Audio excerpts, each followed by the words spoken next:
The character of Dr. Destiny is embedded with a disturbing motivation and background that reaches into the dark parts of the DCAU. These dark parts of the DC animated universe are showcased through the nightmares, the heroes, and the underlying theme of Dr. Destiny's character. This underlying theme will be revealed as we deep dive into one of the most disturbing two-parters in the original Justice League animated show. This two-parter that I'm referring to is set in Season 2 of Justice League and is titled Only a Dream. Part 1 introduces a man named John D. He is a low-level employee at LexCorp, and he's showcased first through a dream that shows him defeating the entire Justice League with ease using the Materiopticon.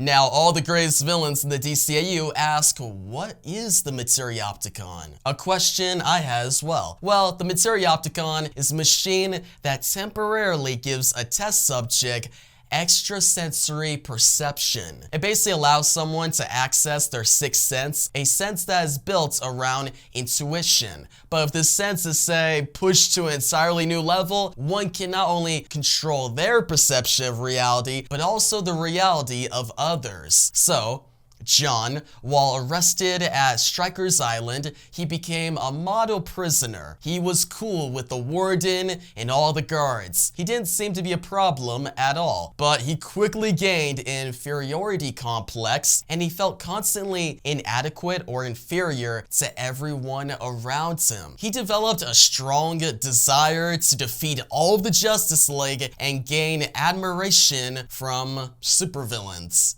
Yeah, a weird desire. He basically wanted to be the ultimate supervillain to prove that he was superior than others. Now, what pushed him over the edge is, first, his parole was denied. Then, the biggest hit to his ego was when his wife, Penny, told him she found someone else. She gave up on John. The system gave up on him as well. The world, reality, gave up on him. So he decided he wanted to test his luck and potentially, hopefully, gain control of reality itself. So, when a prison mutiny happened at Stryker's Island, he took the chance to expose himself to the full power of the Materiopticon. This, at first, put him in a catatonic state, but after a little while, he realized he could now control reality. His sixth sense was pushed to an utmost potential. He gained the powers of size alteration, telepathy, illusion manipulation, reality manipulation, and most of all, dream manipulation. He decided he would enforce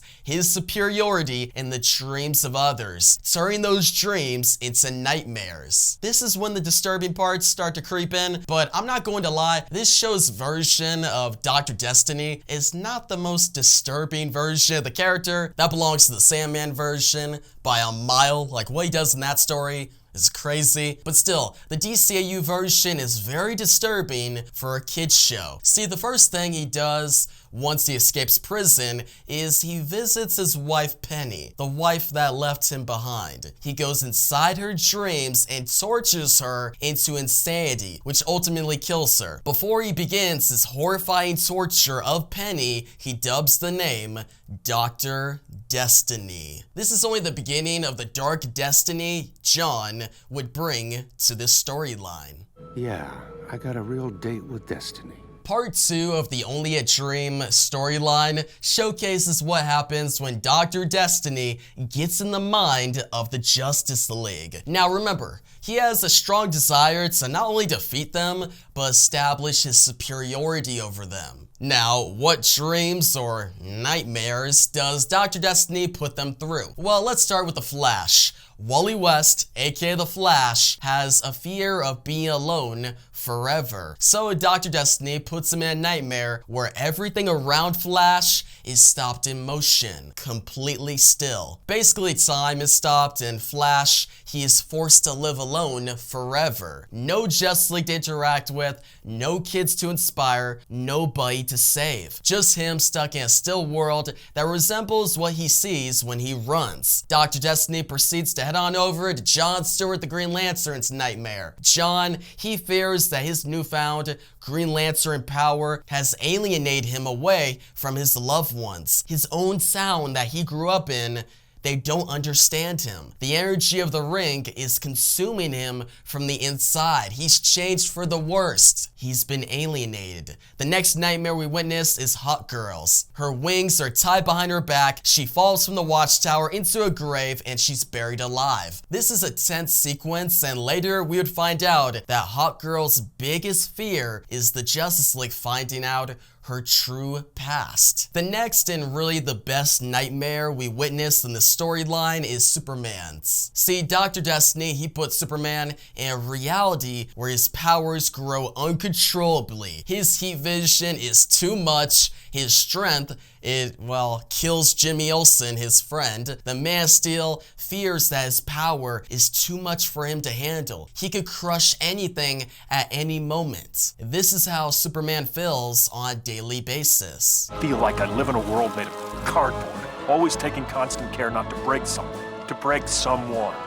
Never allowing myself to lose control, even for a moment, or someone could die. Throughout all these nightmares is Martian Manhunter and Batman who pose a real challenge. Martian Manhunter, he brings the Justice League back from the brink of insanity, and Flash, he resumes time. John Stewart's faith is restored.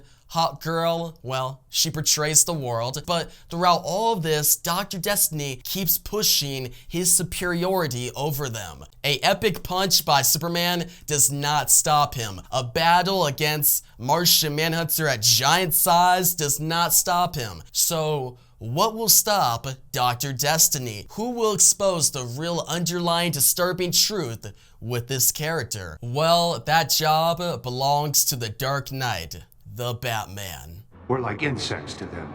They step on us, ruin our lives, and they don't even realize it. What Dr. Destiny is referring to here is how superheroes, superhumans, don't realize the casualties they leave behind. Humans are inferior to these superhumans, and they, in the end, become victims to the big world-changing events that occur. Now, there is a case to keeping an eye out for superheroes' lack of awareness, or superheroes turning rogue. Who watches the Watchmen at the end of the day? There's an argument that can be made there, and the DCAU actually explores that later on. But here, Dr. Destiny doesn't really develop a solid argument. He just plays the victim card and lets his inferiority guide his actions to disturbing results. But there's one superhero, one man he cannot manipulate. Throughout the Only a Dream storyline, Dr. Destiny tries his best to get in the mind of the Batman. Batman realizes this early on, and he refuses to go asleep. If he falls asleep, Dr. Destiny takes control. Be careful if you nod off for even a second. Don't worry, I'm used to late hours. Not only is Batman a relentless crusader, but he also knows how to improvise. He knows how to even the odds of being a human in a superhuman world. He never plays the victim card, he only doubles down on his preparation. Dr. Destiny realizes that Batman is different. They are similar in that they are both without powers, but Batman, he lets him know that he has one superpower, the greatest superpower of all.